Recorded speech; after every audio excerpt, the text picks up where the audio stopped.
Good morning, everybody. Good morning. Good morning. It's Remedy Israel bringing you more information.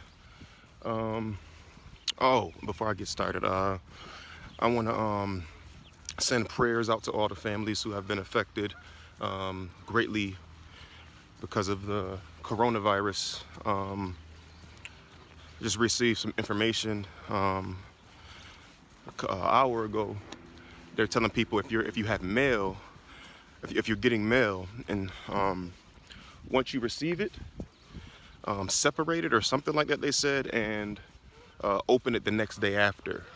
They said that you shouldn't really be getting that much important mail where you have to open it instantaneously right at that moment.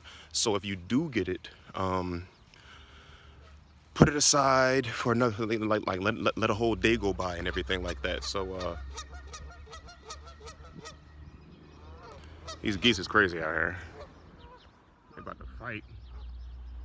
Grease geese, grease geese, grease geese. Let's get it popping. He had him. Look at it. He had him. He like, this mine. This mine. Yeah, but anyway, yeah, back to the coronavirus though. But that's just, I wanted to get that out the way. But this video is going to be a mixed video. It's going to be dealing with various different things. The first thing that I'll touch on is I'm getting back into the chemicals from the shampoo. And this is dealing with phthalates. PHTHLATES.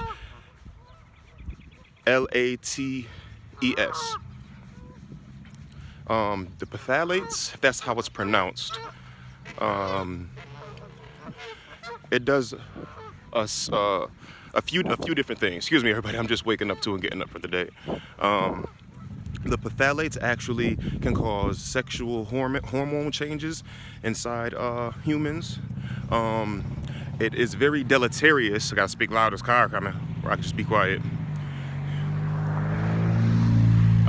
It can cause deleterious effects to your your genitals, and it can mess up the development of it. And if it can mess up the development of your your testicles, etc., your private area, your genitals, then we can take that information and stretch it out a bit and see what else we can gather from that, or what we can tell from that information right there.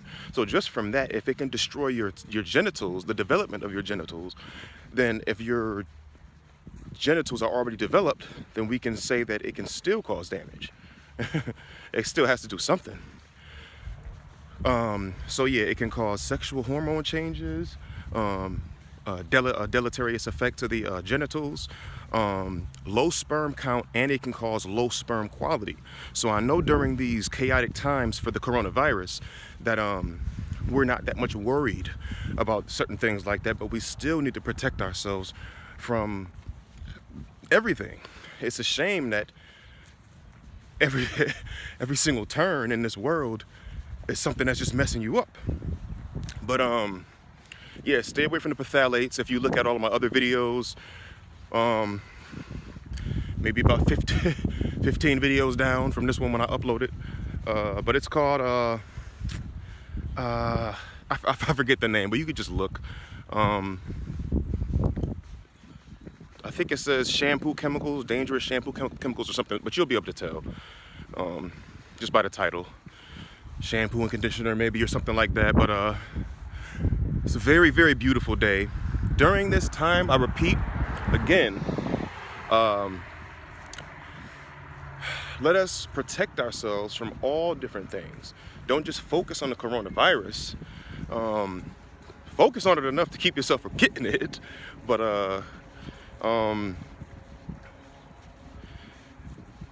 all of the other chemicals, I spoke about a lot of chemicals dealing with shampoo and conditioner.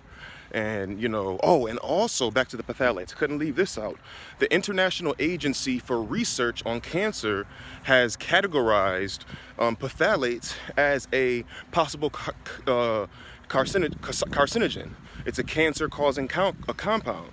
So I repeat again, ladies, there are chemicals inside shampoo and conditioner that increase your estrogen, and then the splitting of your cells, and it gets to a chaotic catalyzed rate of speed, way beyond that which is naturally needed for the body to keep growing. So once it splits, the divisions of the cells are splitting very rapidly. That can cause a tumor outgrowth. So come on, people, let's rise with our intelligence. Let's climb the ladder of intelligence. Let's keep ascending in our knowledge and our intellectual growth. There's so many different things that are at us. So you got to get on your Dr. Sebi. Let's not let Dr. Sebi's death just be in vain. He brought so many things that he has died for. And they say, if you have not been able, if you have lived in this world and you have not found something significant enough or great enough that's worth dying for, then you maybe should dig a little deeper in your life. And I also have to remember that they keep me on 15 minutes.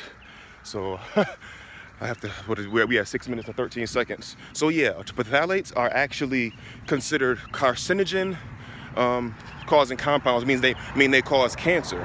But who's gonna connect? Who in the world right now, how much people do you think is really gonna connect them getting cancer to shampoo and conditioner? If your little boy, your little girl, your little daughter, your little son gets cancer, who's gonna connect it to the shampoo and conditioner? Who's gonna do that? Who's gonna say, you know what? It must have been that bowl of, God, must have been that goddamn bowl of Fruit Loops. Excuse my language, people. But yeah. Oh, that's crazy. We have so much things that are against us and at us, but we have to be that much, more on top of things. If you're about to go into a ring and fight, then you're gonna practice. I would assume, if you're smart, take the necessary precautions to make sure that when you go into a situation, you come out with the best possible outcome and the best performance while you were in the situation. So I'm just taking a walk to the gas station. Coming out here, I wanted to do some more videos. I took a break, had to take a break. I was just, a lot of thought. This world is so crazy. But yeah, I mean, there are so many dangerous things that can happen from these foods, from these chemicals. Now me switching to the food again. I mean, a lot of the foods that we eat, let's take it to the meat. With the meat, all right? If you're eating meat and animals that have been raised on a farm in unsanitary conditions and inhumane, animal, I didn't say inhumane for animals, but a very, very bad condition for animals, then what may happen, especially if there are too many animals side by side to where the animal can't even get any space. In situations like that, all the levels of the vitamins of anything that's inside the animal that can possibly benefit you are decreasing rapidly, decimating rapidly, just subtracting rapidly, dropping rapidly. The percentages of the vitamins and any single good thing that are in these plants. Let me come back down here because finish this video off. If they have too many animals, next to each other, what can happen is the animals can get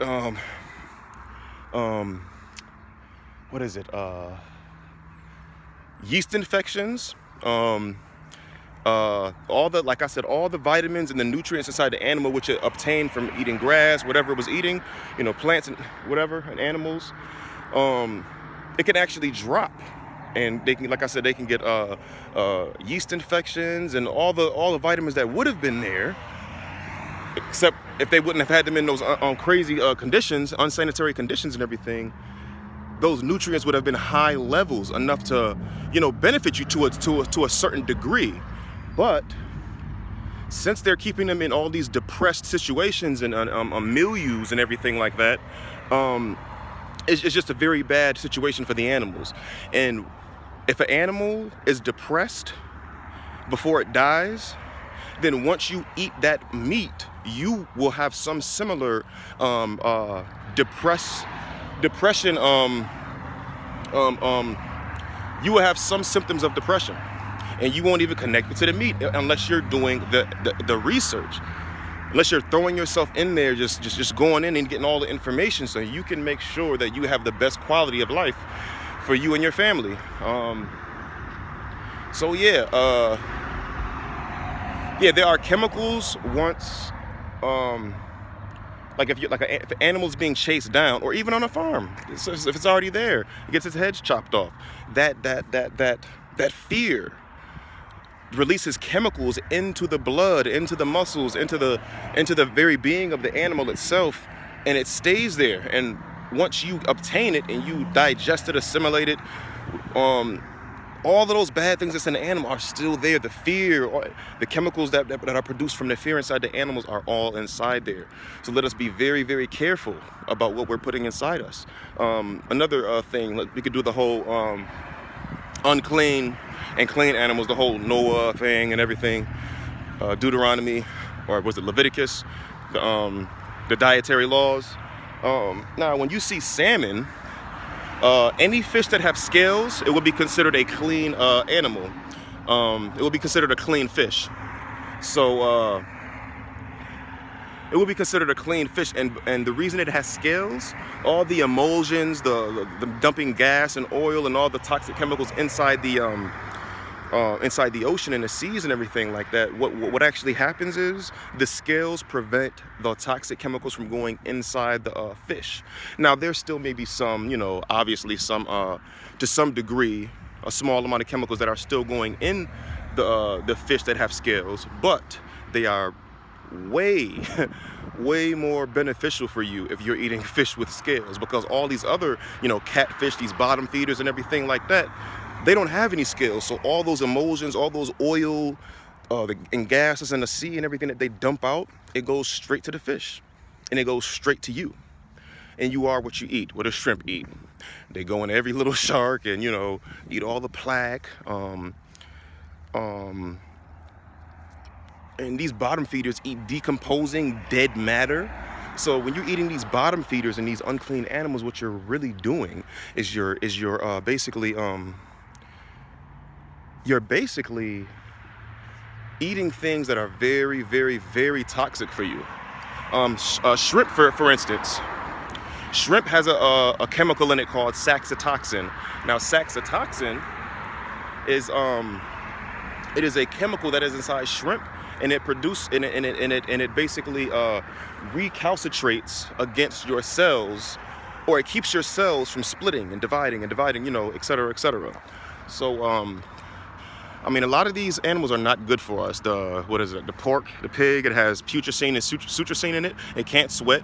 So why would you eat an animal that can't sweat? If you weren't able to sweat, you would die. Now, just because they're not able to sweat and they don't die, it doesn't mean that they're good to eat. Animals that are good to eat are animals that have more than one stomach. Cows have 4 stomachs. It comes from one stomach, goes into the next stomach to repurify, and to the next stomach to repurify again, and then to the next stomach to repurify again. All these animals that you see on the unclean list for in the Bible and the dietary laws of Leviticus, all of these animals are scientifically proven way more healthier to eat, and it was designed for them to be eaten. If you are into that, that thing, if your lifestyle includes meat eating. So just look deeper into what's going on. Now, remember the phthalates, according to the International Agency for Research for Cancer Research, or research on cancer or whatever, they definitely will cause cancer and very harmful things. You go and get some hippie shampoo, some hippie, conditioners and stuff like that. All the products that you get should always say no, no, no. It should say no this, no that, no this. It should at least have 3 or 4 no's. It should say no this, no this, no this, no this, no this. About 5 times it should say the word no. It should say no phthalates, no sulfates, no dimethicone, no. Usually it would say no sulfates, no phthalates, and no I forgot the other one. But at least buy something that says no, no, no on it. So they're telling you that the stuff that's usually, and the majority of these. 10 seconds. Peace and love, guys. Peace and love, everybody. Bye.